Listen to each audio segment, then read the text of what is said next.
I just upgraded our cable package with programming from every conceivable reality. Now, who wants to watch random, crazy TV shows from different dimensions? Let's watch some crazy stuff, yo!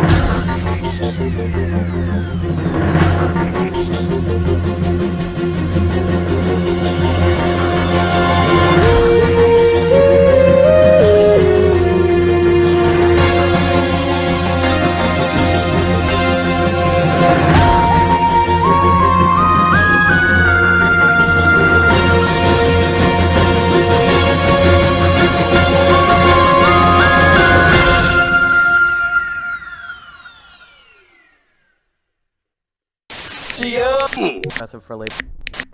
Ladies and gentlemen, today is July 4th, 7 days after attack, and we finally have the names of the heartless criminals who terrorized London. Now, their names are Shahzad Tanvir, Hazib Hussain, and Mohammed Sadiq Khan, and Jermaine Morris Lindsay.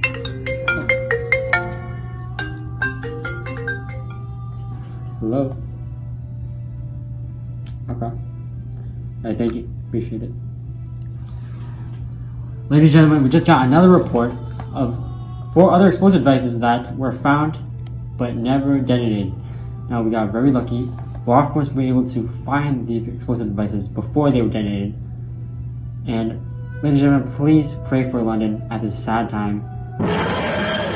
This just in, we have received reports of a bombing in London today on July 7, 2005. Now, this was a coordinated terrorist attack, and our reports are saying that 3 trains were targeted and explosives were set off inside them, with hundreds of people inside in the London Underground. It has been 1 hour since then, and the estimated casualties are 700 people injured and 39 confirmed dead. Now, hello?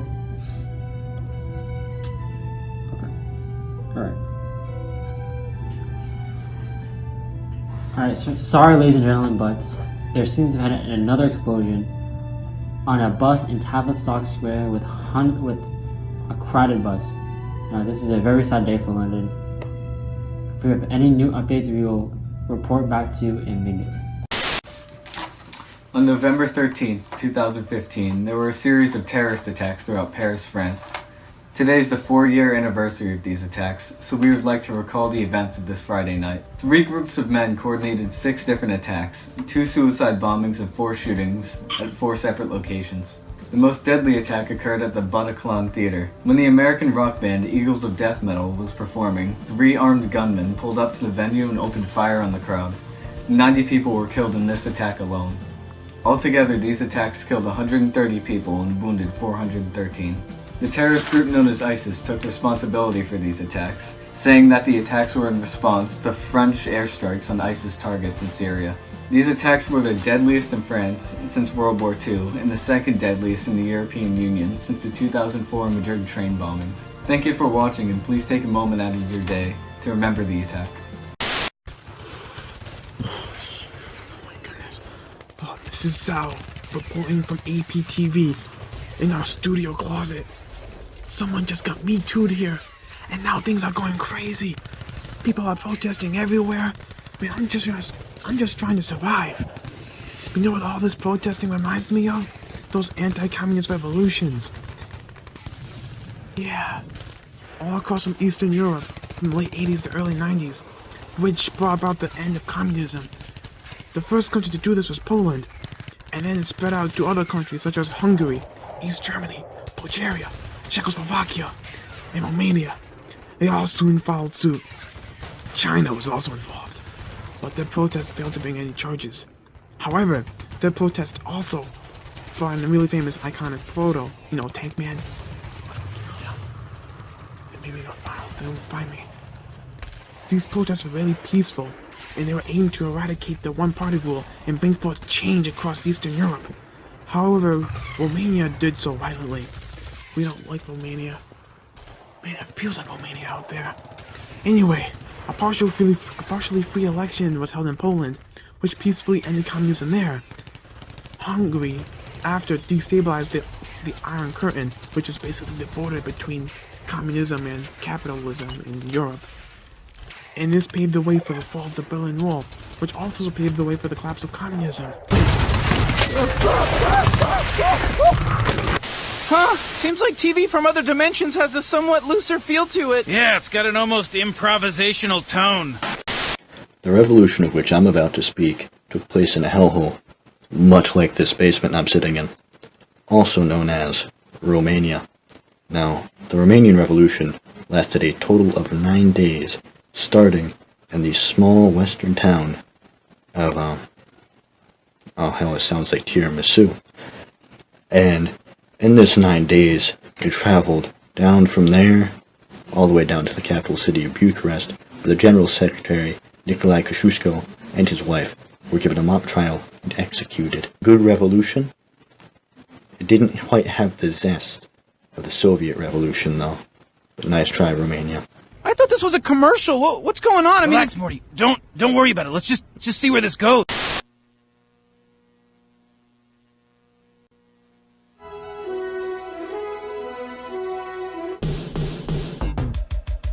We're just red boys doing what red boys do. Surplus shortages Makes the ladies swoon. We're just red boys doing what red boys do.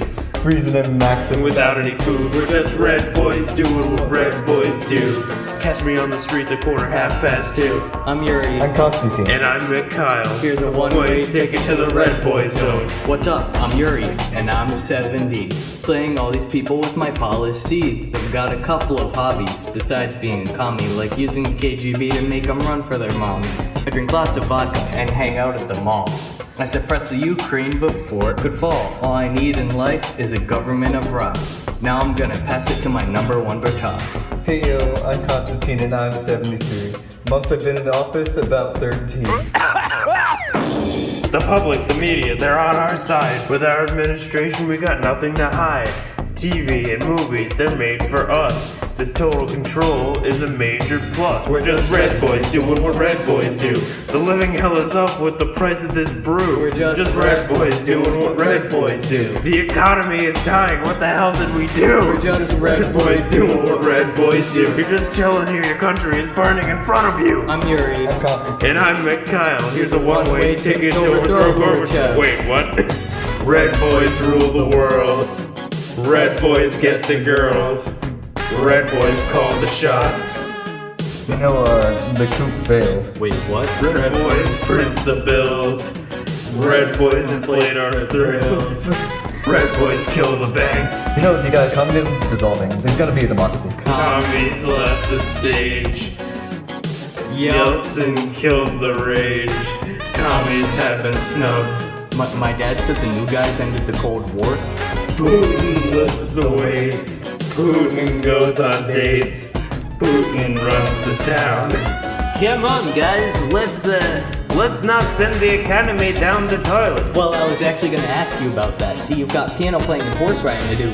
So you're stepping down to be prime minister, and I was wondering if I could maybe take your job? Well, of course you can, Dmitri. Yeltsin, you wanna join? Yes, big yes. Red boys, no longer only democracy. Oh my god, it's still the commercial. Welcome to today's episode of Regime Review. Today we're going to talk about Saddam Hussein. That's not how you spell that. Saddam was a dictator. He ran Iraq for a long time, specifically from like the 1970s until 2003, where he was then kicked out of being president of Iraq because he was terrible. He was a dictator, and he was a socialist. Hello, boys and girls. Welcome back. It's me, your main man, Satan. Welcome once again to another episode of What's Terrible on Earth. Today, the War on Terror. The War on Terror was an effort made by the United States, which started mostly after the attacks on September 11, 2001. Essentially, it was just the United States' way of saying, hey, we don't like terrorism, so we're gonna stop it. But as you know, and as I, your boy Satan, have said on many a season, on bad things happening on the planet, when bad things happen, America usually overreacts. Especially in the War on Terror. For example... So basically, the War on Terror is a name that we give to the United States efforts after 9/11 to fight homegrown and other types of terrorism. Basically, after 9/11, the U.S. was like really scared of terrorism, man. Like they were supposed to. Because 9/11 was really bad. Like, really, really bad.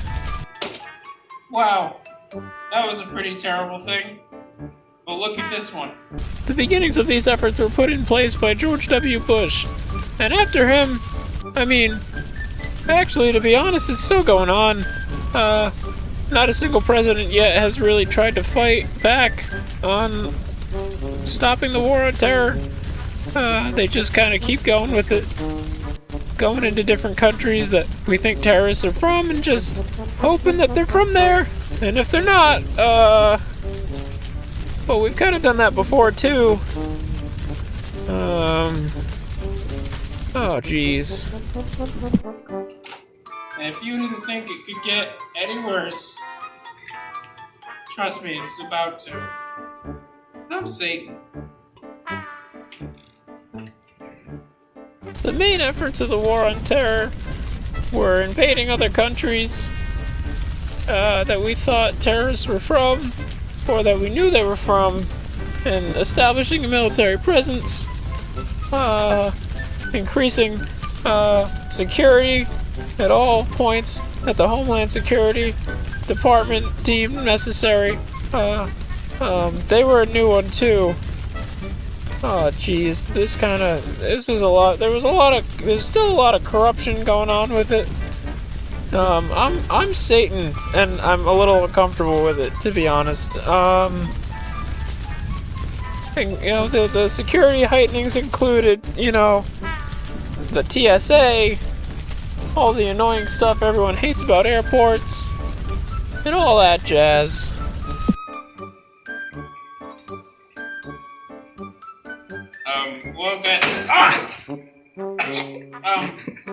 Well, guys and gals, as you can see, the war on terror has to be one of the greatest atrocities to ever happen to humankind.